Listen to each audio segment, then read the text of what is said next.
যদি কেউ মারা যায় ওই বাড়িতে গিয়ে আপনারা খাবেন না, ওই বাড়িতে বরং আপনি খাবার নিয়ে যাবেন।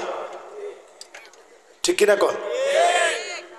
ওই বাড়িতে আপনি খাবার নিয়ে যাবেন। তারা শোকা হতো, মর্মা হতো, সেখানে গিয়ে খাবেন কেন?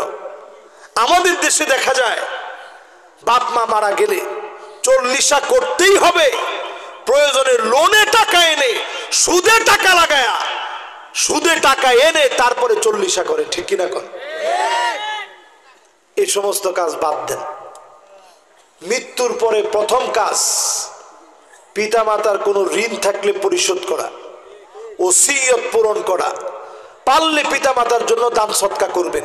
এরপরেও পারতেছেন, কিছু খাওয়াইলেন, 40 দিনে না, যেই দিন মন চায় ওই দিনে। কোরআনে কারীম এটাকে মুসহাব বলে, এরকম মুসহাব মাদ্রাসায় কিনে দিবেন।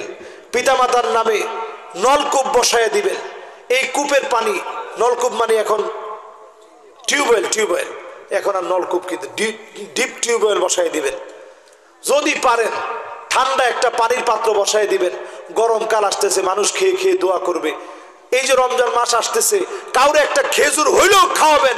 সাকাহাল্লাহু হাউদি, আল্লাহ নবী বলেছেন আল্লাহ পাক তাকে হাউজে কাউসার থেকে পান করাবেন। জোরে করে আল্লাহু আকবার।